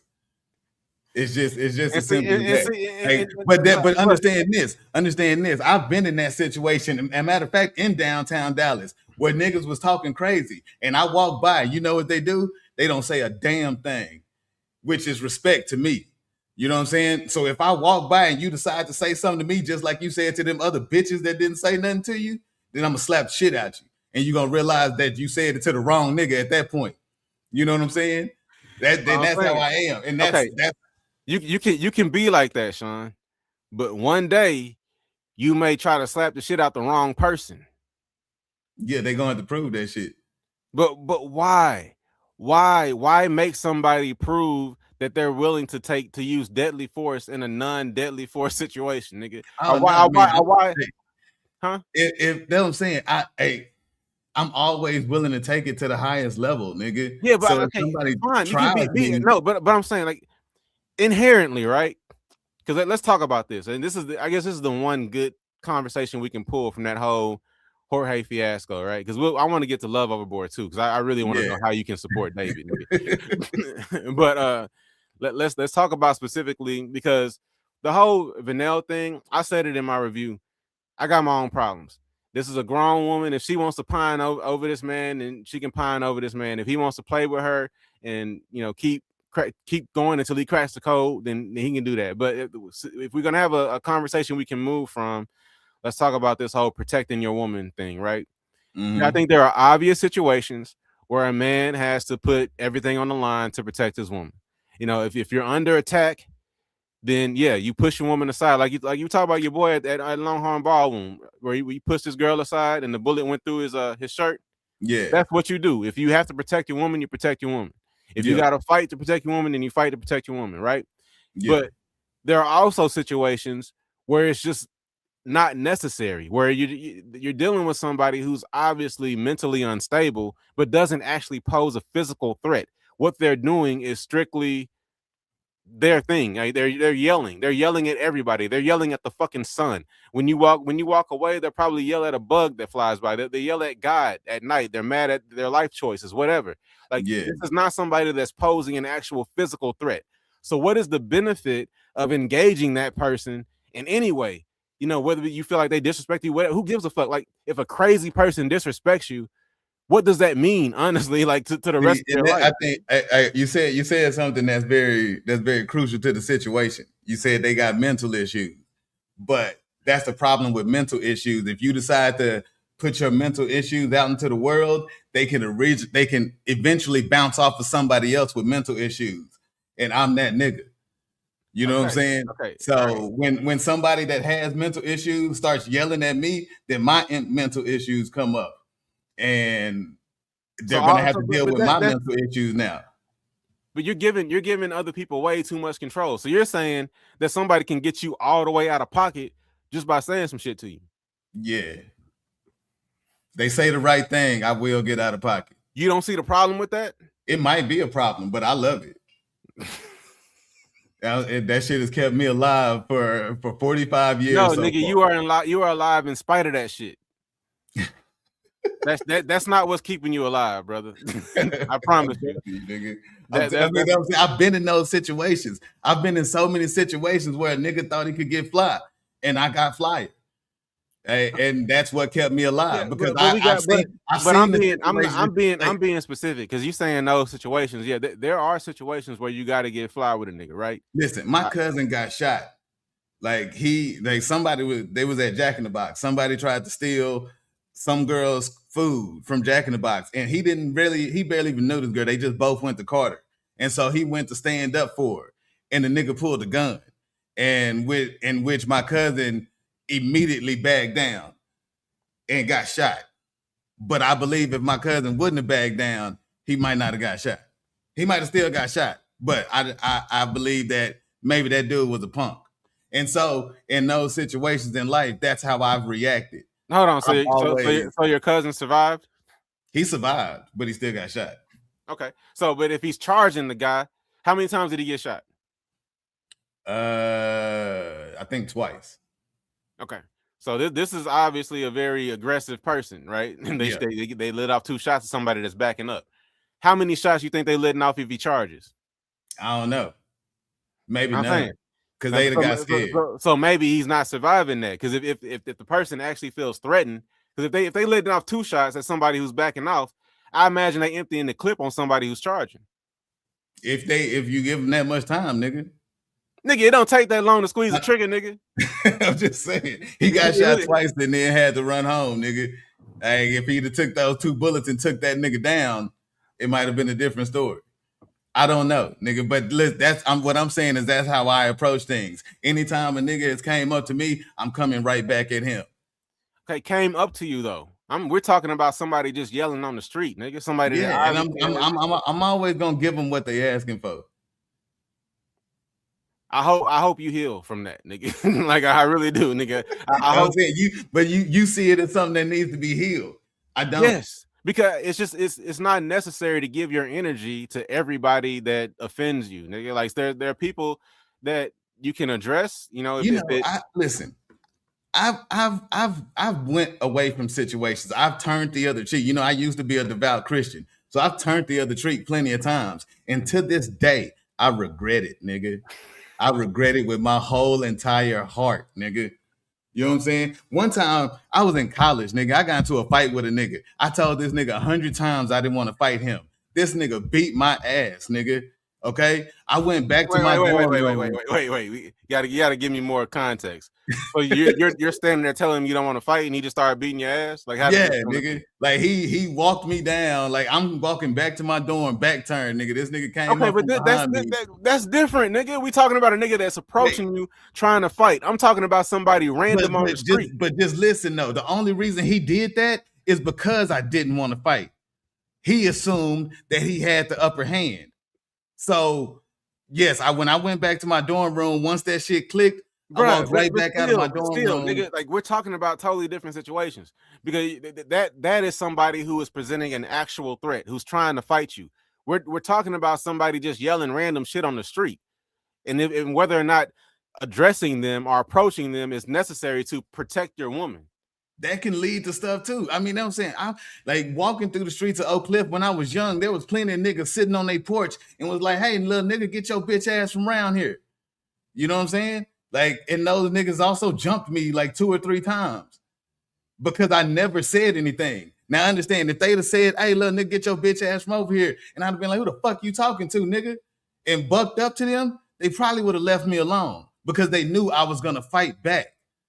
A lot of these weak niggas out there, they only do that shit because they like doing that shit to people who won't fight back. A random nigga downtown with a skateboard in his hand is not niggas sitting on the porch in Oak Cliff calling you a bitch ass nigga. Like that's Bro, these niggas in downtown Dallas get drunk and say some stupid ass shit, nigga, and that's why so many people get shot in downtown Dallas.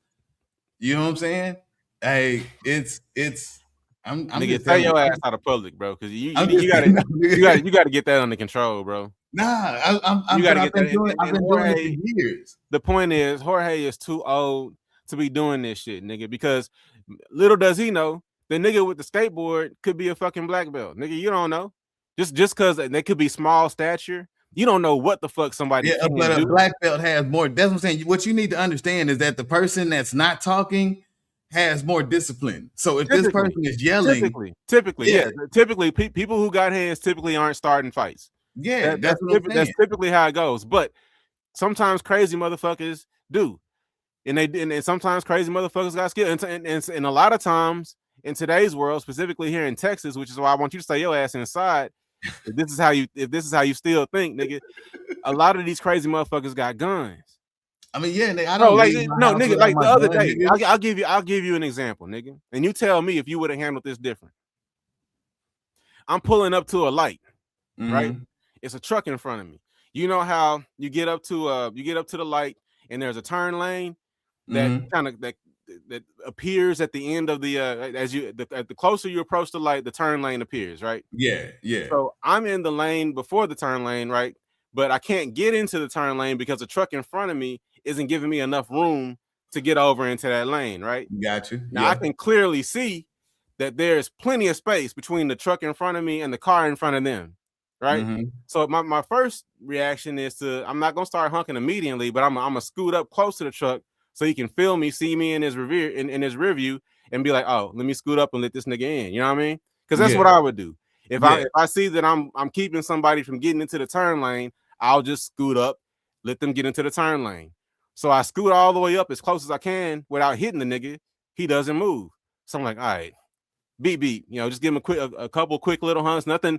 I'm not laying on the honk. I'm not laying on the horn. I'm not, being rude. I'm just like, like, hey, do you see me? Just trying to get by. He doesn't respond. So then I honk a little bit longer.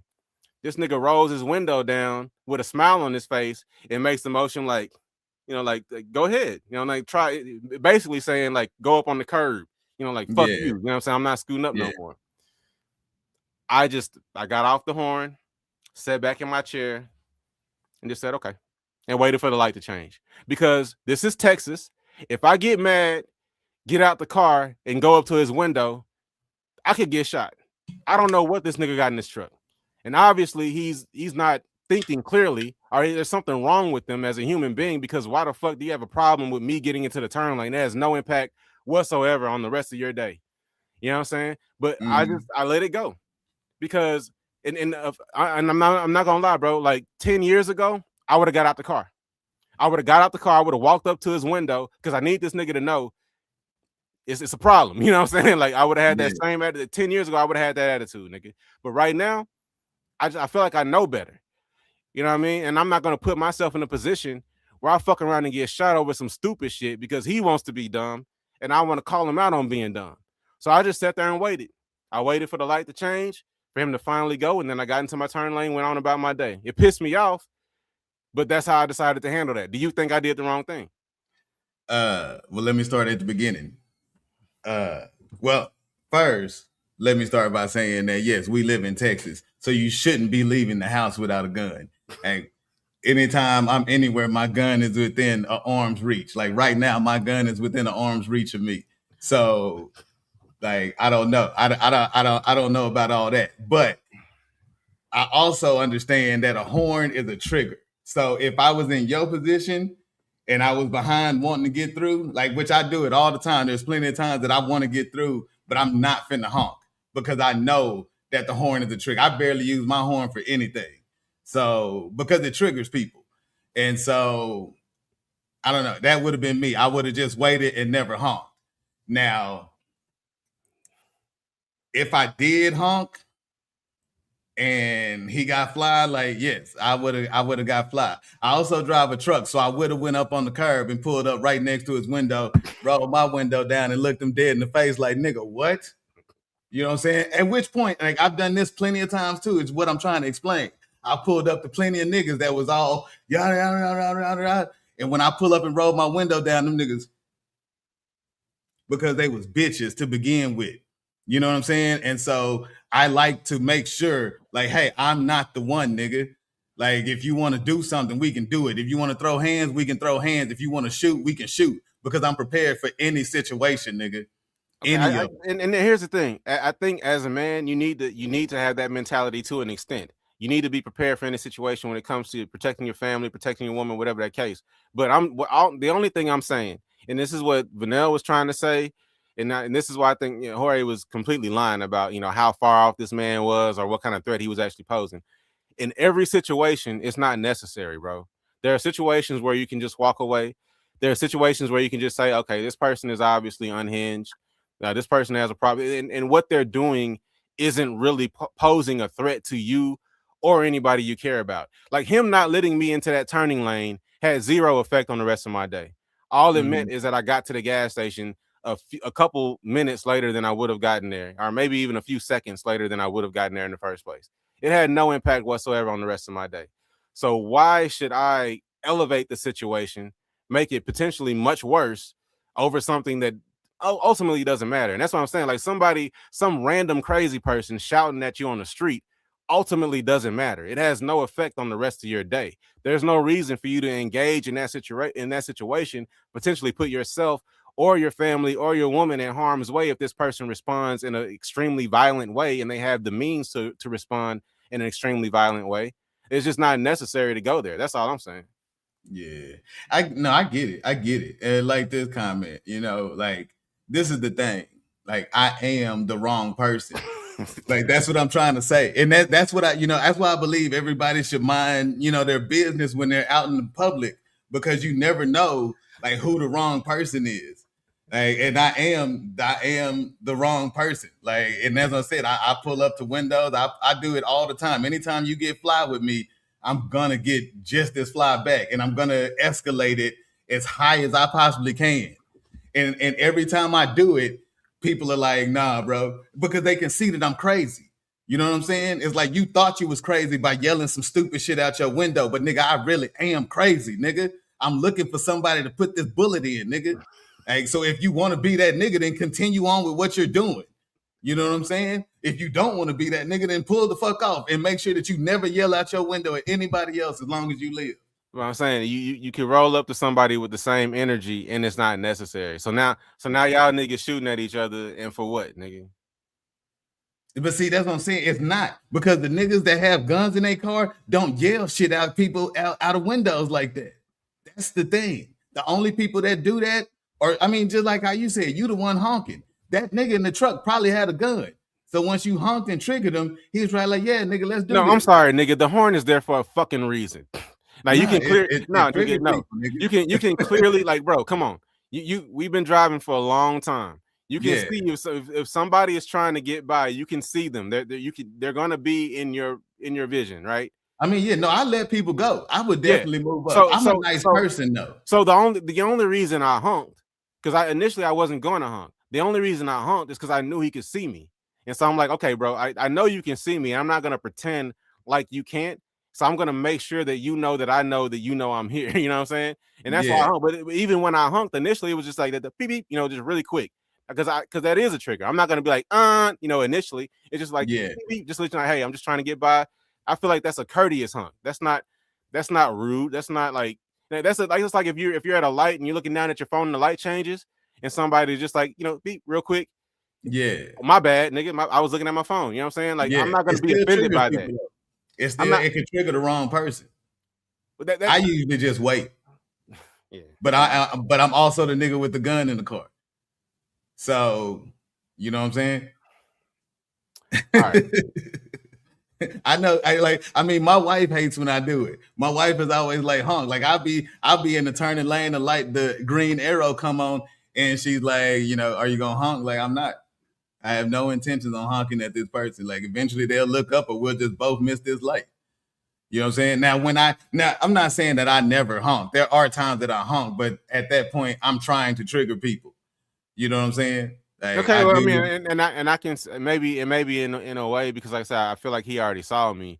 I was trying to like let him know, like, hey, I'm not just gonna sit here and let you fuck with me. You know what I mean? So whatever. We're like most conversations, we're gonna agree to disagree, nigga. But I wish there was some way to define these two different paths. Like I know that it's two totally different paths, even though we're still very, very similar. But it's like I said, you're going to be the one that doesn't say anything, and I'm going to be the one that does. But I don't think either one of us is wrong. I think the person that says something is wrong. So. All right. So now I need you to tell me and the chat why you think that I'm wrong about David from Love Overboard. So if y'all don't know, he don't care. I've chased people down where my wife was like, "You're scaring me." It's like, I can pull over and let you out, and I'll come back and get you, but I'm gonna chase this nigga.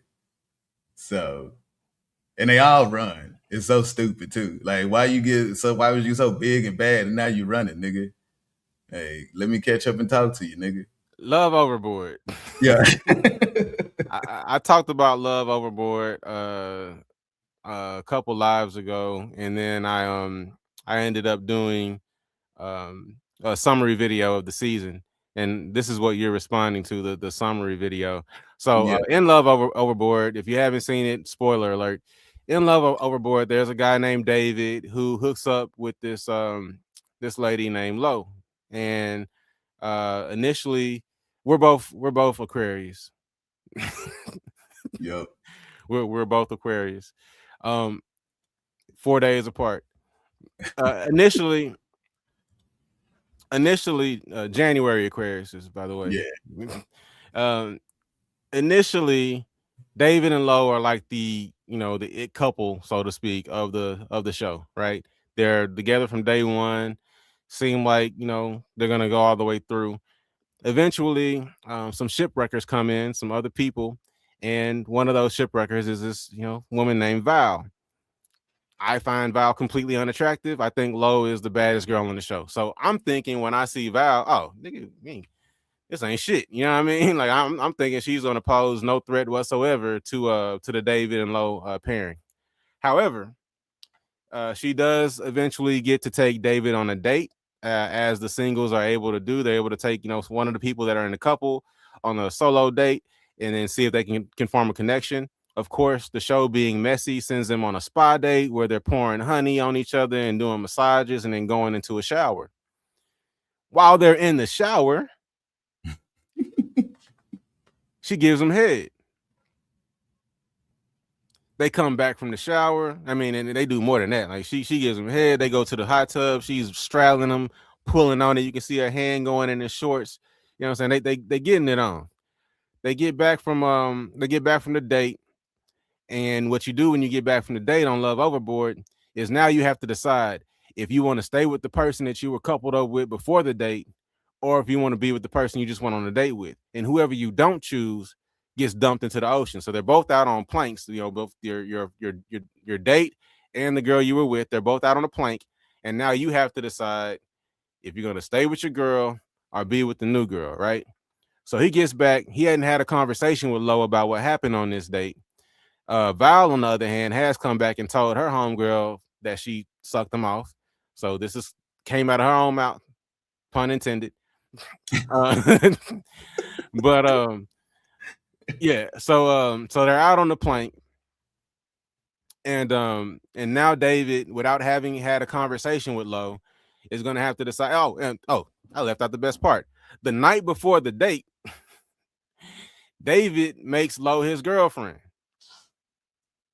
Now, throughout their time on the show, like we've seen Lo prevent David from having conversations with other people. Like every time another girl tries to talk to David, Lo gets activated, right?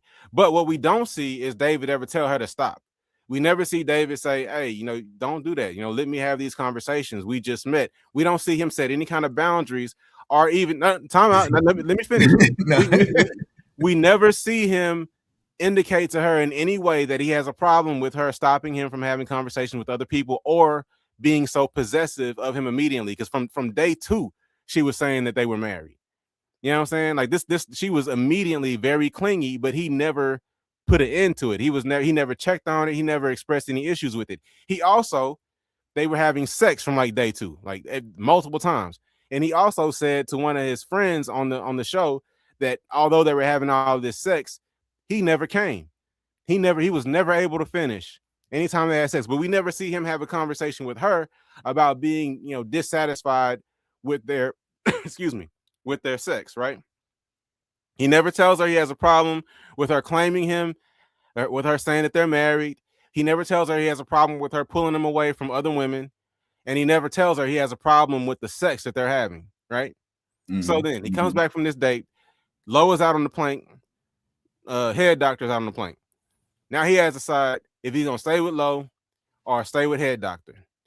Normally, this is a pretty quick decision, right? Low-key. Yeah. Normally, this is a pretty quick decision.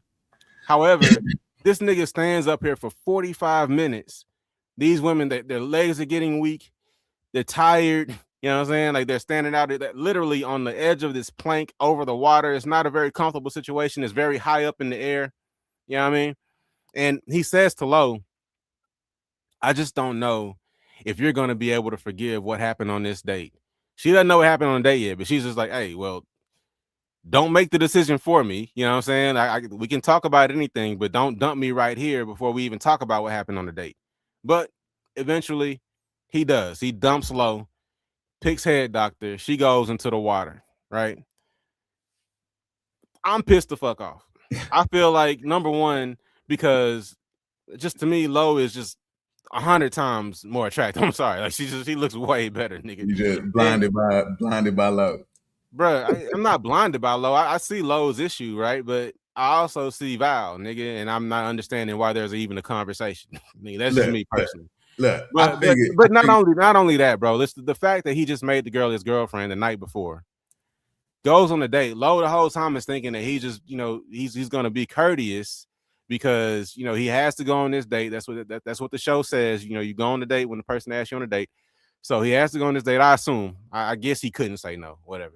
So he goes on a date. Low is thinking that he's just gonna be, polite and then come back, politely dump old girl, and then they're gonna go on about their business. But now she's being dumped, doesn't even know why. She finds out later on in the series when they bring all the dump people back for like a little beach date or whatever to address the people that dumped them. She finds out what happened from the other girls, confronts him on it. He never even admits to her what happened, and she also confronts Val about it and tells Val about herself for doing it, right? So I obviously had a huge issue with David. I was very critical of David in my summary of the series, and it was part of the reason why I just gave up on the series altogether, because I just felt like it was a lot of fuck shit happening, specifically to the black women. The only niggas on there, like I said, were brighter than me in complexion. It was obvious they were going for a type of nigga on that show, and that's what they got. And I got fed up with it. But I want to hear, Sean, from you now. Well, why you got a problem with my stance on David, nigga?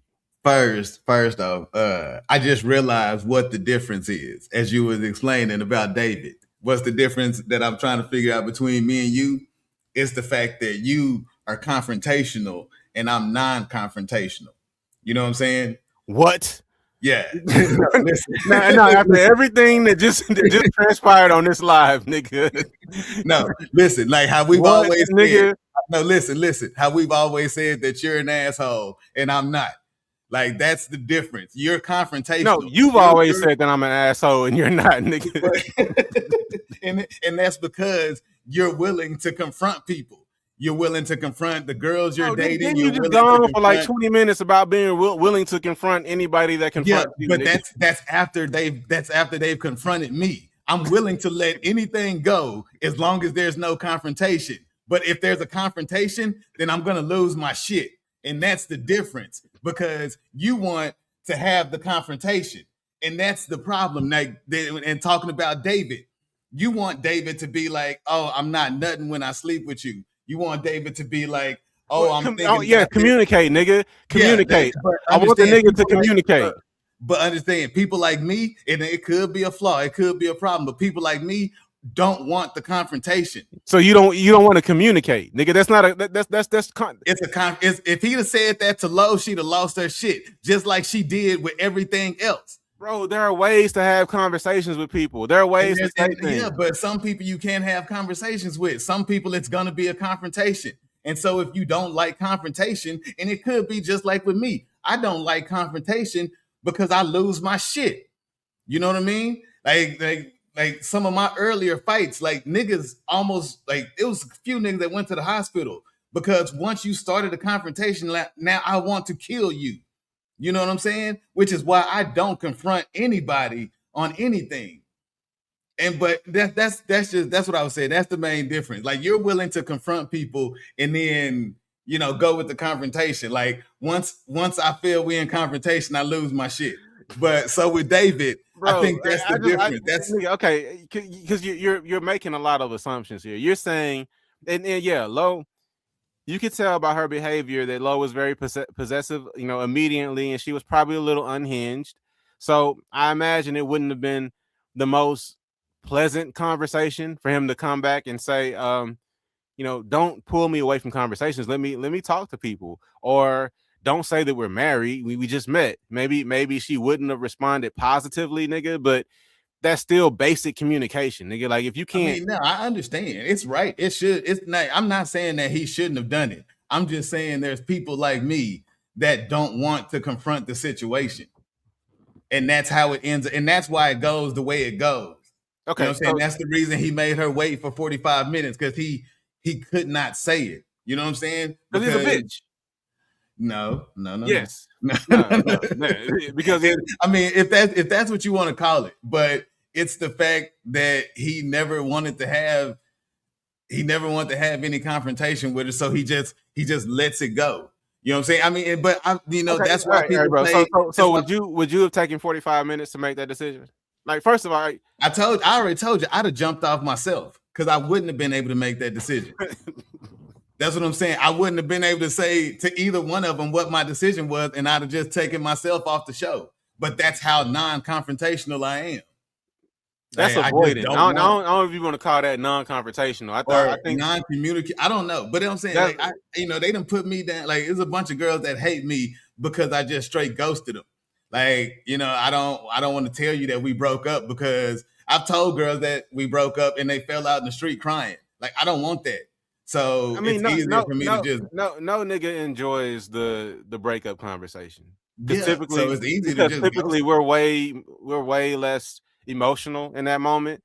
So no nigga looks forward to or enjoys that conversation, but you still gotta have the fucking conversation. So you would have just jumped off the plank yourself. Like, let's go back a little bit further. Would Val have been able to tempt you? Hell yeah. Yeah, when you described it to me, you didn't say nothing about that ass. So I would. So when I was talking to her, when you showed me that picture, it was a difference than when I saw her on screen, nigga.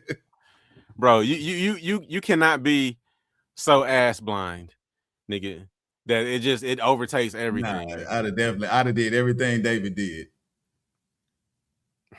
It went down the exact same way, most likely. That's all it takes, nigga. I mean, no, he didn't want to be with Lo. He never wanted to be with Lo to begin with. And once she started showing those signs of being, crazy. Why did he make her his girlfriend? Because he was non-confrontational. You know how many girls I've made my girlfriend that I didn't want to be my girlfriend, nigga? It's because they wanted to be my girlfriend. You know what I'm saying? And I didn't know how to tell them that I didn't want it. So I just, okay, cool. Then they label me a cheater and a liar and all kinds of shit. But I didn't know what else to do. I'm just saying I understand. I'm not saying it's right. I just understand. But that's what I'm saying. I don't think, after that point, I don't think David did anything wrong. After what point? After he chose to be with Val. I don't think he did anything wrong. All those people yelling, like, I think the producer should have told the people on the balcony to shut the fuck up. I think the producer should have told David to make a decision. Yeah, and that's why I'd have just chunked myself off the plane, because I wouldn't have been able to throw either one of those girls off the plane. So aside from the decision to choose Val, you don't think he was doing something wrong by not being forthcoming with Lo when they met at the beach hut or whatever? I mean, yeah, because he still, even in that moment, he still didn't give her the actual conversation that she was owed. Oh, you talking about when she came back? Yeah, when she came back and confronted him. Yeah, I wouldn't even talk to her. But that's what I'm saying. That's because I'm not. I don't want to have like, it's over. Once I threw your ass off the boat, nigga, we don't have no more conversations, nigga. Like, none whatsoever. I'm just saying. Hey, 2 hours in. Love y'all. Keep watching. Like and subscribe, please.